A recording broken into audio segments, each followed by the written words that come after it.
Indo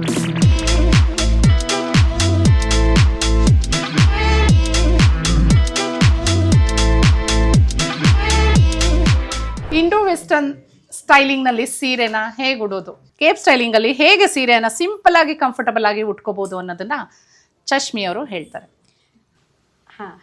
actually ಇದು Cape style sari dripping. ಮತ್ತು ಇದು ಕೇಪ್ ಸ್ಟೈಲಲ್ಲಿ ಏನು ಅಡ್ವಾಂಟೇಜ್ ಅಂದರೆ ಇದರಲ್ಲಿ ನಿಮಗೆ ಸ್ಲೀವ್ಲೆಸ್ ಬ್ಲೌಸ್ ಬರುತ್ತೆ. ಸೊ 2 ವೇಸಲ್ಲಿ ನೀವು ಸ್ಯಾರೀಸ್ನ ಡ್ರೇಪ್ ಮಾಡ್ಕೊಬೋದು. ಒಂದು ಸ್ಲೀವ್ಲೆಸ್ ಬ್ಲೌಸ್ ಹಾಕ್ಕೊಂಡು ಸ್ಯಾರಿ ಡ್ರೇಪ್ ಮಾಡ್ಕೊಬೋದು. ಸೇಮ್ ಆ್ಯಸ್ ಯೂಶುವಲ್ ನೀವು ಹೇಗೆ ನಾರ್ಮಲ್ ಸ್ಯಾರಿ ಡ್ರೇಪ್ ಮಾಡ್ತೀರಾ, ಇಲ್ಲಿಂದ ತಗೊಂಡು ಒಂದು ರೌಂಡ್ ಬಂದು ಫ್ಲಿಟ್ಸ್ನ ಸಣ್ಣದಾಗಿ ಫ್ಲಿಟ್ಸ್ನ ತಗೊಂಡು ಇಲ್ಲಿ ಸಿಕ್ಸಿ ಮತ್ತೆ ಸೆರಗನ್ನ ಹಾಕೊಳ್ಳೋ ಅಂಥದ್ದು. ಮತ್ತೆ ಅದ್ರ ಮೇಲೆ ನೀವು ಲೈಕ್ ನಿಮಗೆ ತುಂಬಾ ಪಾರ್ಟಿ ಲುಕ್ ಬೇಕು, ಪಾರ್ಟಿ ಇದು ಬೇಕಂದ್ರೆ ಈ ತರ ಪಾರ್ಟಿ ವೇರ್ ಆಗು ಇಂಡೋ ವೆಸ್ಟರ್ನ್ ಸ್ಟೈಲಿಂಗ್ ಸೀರೆ ಈ ತರದ್ದು ಕೇಪ್ಸ್ ರೆಡಿ ಮಾರ್ಕೆಟ್ ಅಲ್ಲಿ ಅವೈಲೇಬಲ್ ಇರುತ್ತೆ. ತೋರಿಸಬಹುದಾ ಇದು ಹೇಗಿದೆ ಕೇಪ್? ಈ ತರ ಕೇಪ್ ಬರುತ್ತೆ. ಇದು ರೆಡಿ ಕೇಪ್ ಮಾರ್ಕೆಟ್ ಅಲ್ಲಿ ಅವೈಲೇಬಲ್ ಇರುತ್ತೆ. ನಿಮ್ಮ ಸ್ಯಾರಿಗೆ ಯಾವ್ದು ಮ್ಯಾಚ್ ಆಗುತ್ತೆ ನೋಡ್ಕೊಂಡು ನೀವು ಕೇಪ್ನ ಪರ್ಚೇಸ್ ಮಾಡ್ಕೊಬೋದು. ಅಂಡ್ ಈ ಕೇಪ್ ಹೇಗೆ ಅಂದ್ರೆ ಈ ತರ ಡಿಫ್ರೆಂಟ್ ವೆರೈಟೀಸಲ್ಲಿ ನಿಮಗೆ ಕೇಪ್ಸ್ ಅವೈಲೇಬಲ್ ಇರುತ್ತೆ.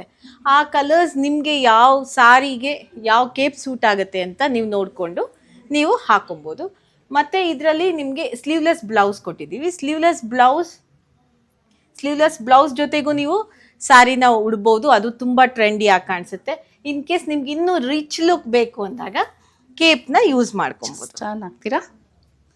ಸೊ ಕೇಪ್ ಈಗ ಫ್ಯಾಷನ್ ಟ್ರೆಂಡ್ ನಲ್ಲಿದೆ. ಕೇಪ್ ಈಗ ನೀವು ಸ್ಲೀವ್ಲೆಸ್ ಬೇಡ, ಇಂಡೋ ವೆಸ್ಟರ್ನ್ ಸ್ಟೈಲಿಂಗ್ ಬೇಕು, ಪಾರ್ಟಿ ವೇರ್ ಬೇಕು, ಸ್ವಲ್ಪ ಹೈಲೈಟ್ ಆಗಬೇಕು ಅಂಥವ್ರು ಏನು ಮಾಡ್ಬೋದು, ಈ ಥರ ಒಂದು ಶೇಡ್ನ ಲೈಕ್ ಗೋಲ್ಡನ್ ಆಗ್ಬೋದು ಅಥವಾ ವೈಟ್ ಶೇಡ್ ಆಗ್ಬೋದು, ಮೆಟಾಲಿಕ್ ಶೇಡ್ ಆಗ್ಬೋದು, ಕೇಪ್ ತಗೊಂಡ್ರೆ ಅದನ್ನ ಬಹಳಷ್ಟು ಸೀರೆಗಳಿಗೆ ಯೂಸ್ ಮಾಡ್ಬೋದು. ಗೋಲ್ಡ್ ಅಂಡ್ ಪರ್ಲ್ ನಿಮ್ಗೆ ಸುಮಾರು ಸ್ಯಾರೀಸ್ ಜೊತೆ ಹೋಗುತ್ತೆ. ಓಕೆ, ಇದು ಸೀರೆಗಷ್ಟೇ ಅಲ್ಲ, ಡ್ರೆಸ್ಗಳಿಗೂ ಗೌನ್ಸ್ ಮೇಲೆ ಎಲ್ಲ ವೇರ್ ಮಾಡ್ಬೋದು. Okay, so Indo western styling ನಲ್ಲಿ ಈ ಕೇಪ್ ಸ್ಟೈಲಿಂಗ್ ಕೂಡ ಒಂದು. ಹೌದು. ಸೊ ಇದಕ್ಕೆ ಹೇಗೆ ಕ್ಯಾರಿ ಮಾಡಬೇಕು ಅನ್ನೋದ್ರ ಬಗ್ಗೆ ಒಂದೆರಡು ಟಿಪ್ಸ್. ಇದರಲ್ಲಿ ನಿಮಗೆ ಕ್ಯಾರಿ ತುಂಬಾನೇ ಈಸಿ. ಬಿಕಾಸ್ ನಾವು ಯಾವ ಥರ ಬೇರೆ ಸ್ಯಾರೀಸ್ ಕ್ಯಾರಿ ಮಾಡ್ತೀವೋ ಆ ಥರ ಏನು ಕ್ಯಾರಿ ಮಾಡೋಷ್ಟು ಇರೋದಿಲ್ಲ. ಬಿಕಾಸ್ ಇದು ಫ್ಲಿಟ್ಸ್ ತೆಗೆಯೋದು, ಸಿಂಗಲ್ ಪಿನ್ ಡ್ರೇಪ್ ಮಾಡೋದು ಅದೆಲ್ಲ ಯಾವುದು ಬರೋದಿಲ್ಲ ಇದರಲ್ಲಿ. ಬಿಕಾಸ್ ಇಲ್ಲಿ ನೀವೇನು ಫ್ಲಿಟ್ಸ್ ತೆಗಿತೀರಲ್ಲ, ಫ್ಲಿಟ್ಸ್ ಮೇಲೆ ಕೇಪ್ ಹಾಕೋದ್ರಿಂದ ಅದು ಸೆಟಲ್ ಆಗಿರುತ್ತೆ. ಸೊ ಅದು ಆ ಕಡೆ ಈ ಕಡೆ ಅಳ್ಳಾಡುತ್ತೆ, ಲೈಕ್ ಅನ್ಕಂಫರ್ಟೇಬಲ್ ಫೀಲ್ ಆಗುತ್ತೆ ಅನ್ನೋದು ಕೂಡ ನಿಮ್ಗಿರೋದಿಲ್ಲ. ಕೇಪ್ ಹಾಕೊಂಡಾಗ ಇನ್ನೂ ಕಂಫರ್ಟೇಬಲ್ ಆಗಿರ್ತೀರ.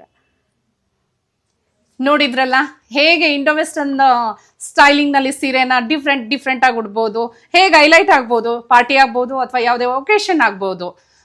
ಇಂತಹ ಬಹಳಷ್ಟು ಮಾಹಿತಿಗಾಗಿ, ಫ್ಯಾಷನ್ ಅಂಡ್ ಬ್ಯೂಟಿ ಟಿಪ್ಸ್ಗಾಗಿ ವಿಶ್ವವಾಣಿ ಲೈಕ್ ಮಾಡಿ, ಶೇರ್ ಮಾಡಿ, ಸಬ್ಸ್ಕ್ರೈಬ್ ಮಾಡಿ. ಥ್ಯಾಂಕ್ ಯು, ಧನ್ಯವಾದಗಳು.